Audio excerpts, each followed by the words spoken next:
Some stories of survival are they're so extreme, so completely unbelievable. They sound more like myths than something that actually happened. So today, we're going to go beyond the brink. We're going to try and figure out what it truly takes to survive the unsurvivable. And that's it, right? These stories exist right in that strange territory. They push the absolute limits of what we think is possible for a person to go through, physically and mentally. It really forces you to ask, where is that line between fact and, well, legend?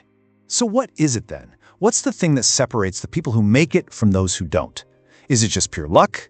Is it skill? Or is it something else? Some kind of unbreakable will? Well, we're going to dig into 3 incredible true stories to see if we can find some answers, to find the anatomy of what seems like impossible survival. Okay, so we're going to look at 3 different case studies. Each one is from a completely different and totally brutal environment. And each one, as you'll see, highlights a really unique key to resilience. First up, we head out onto the vast, empty ocean.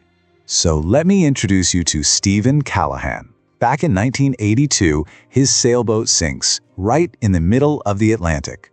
He's left all alone in this tiny little inflatable life raft. Just think about that. He was a tiny speck of life in a literally endless expanse of water.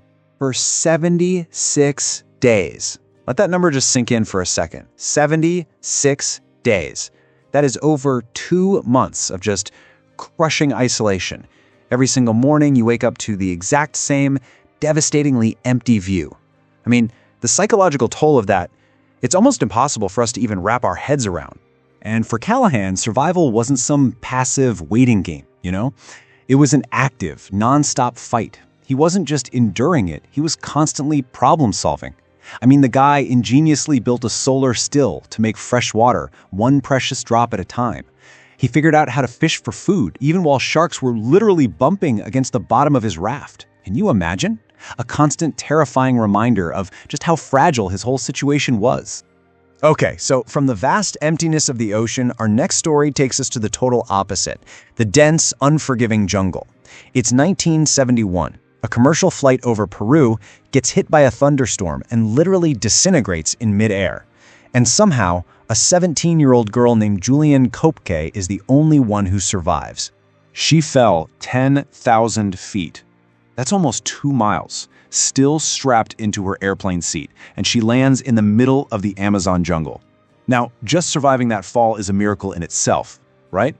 But as she comes to, injured, completely alone, her real test for survival had only just begun. But here's the thing, she didn't survive on just luck. She survived because of what she knew. See, she had grown up with her parents, who were zoologists at a research station right there in the Amazon. She knew the jungle. So she followed a stream because her father had taught her that small streams always lead to bigger rivers and rivers lead to people. And this is incredible. She saw maggots in her wounds, and instead of panicking, she recognized they were actually cleaning out the dead tissue, which probably saved her from a much worse infection. For 11 days, it was her knowledge that allowed her to make one rational, life-saving choice after another. Okay, for our last case, we're going to a third, totally different hostile environment, the freezing, barren peaks of the Andes Mountains. The year is 1972. A plane carrying a Uruguayan rugby team crashes high up in the mountains. A lot of them actually survived the crash itself, only to find themselves facing a new, much slower kind of death. For 72 days, they were stranded at over 11,000 feet. There was absolutely no food, no vegetation, nothing. And to make it worse, after just 8 days, the official rescue missions were called off. They were just left for dead. Every single day that passed, starvation and the brutal cold took another life. And this brings us to the moral crossroads they faced. The reality was simple, and it was brutal. They were going to starve to death, period. The only way to survive was to cross a line that is, well, it's one of the most profound psychological and cultural lines there is. They made the absolutely agonizing choice to eat the bodies of their friends who had died, just to stay alive. And while it was a decision that would haunt them forever, it was a choice born from the absolute desperate necessity to live. Okay, so there you have it. 3 seemingly impossible stories from 3 incredibly hostile places: the ocean, the jungle, the mountains. So what can we take away from all this? What are the common threads here? What's the code of resilience? Well, when you lay them all out like this, you start to see some really distinct assets coming into play. For Stephen Callahan, alone on the open ocean, the key was his ingenuity, his ability to build and fix things. For Julianne Koepke, lost in that complex jungle ecosystem, it was all about her knowledge. And for the Andes team, facing that completely hopeless situation on a barren mountain, it was their cooperation, their ability to work together as a unit. But underneath all of those things, ingenuity, knowledge, cooperation, there's one foundational element that connects them all: mental fortitude.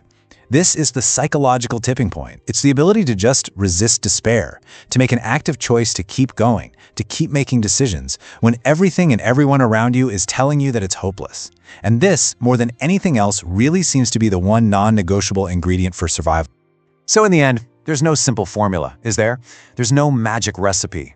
Survival at this level is more like a complex cocktail.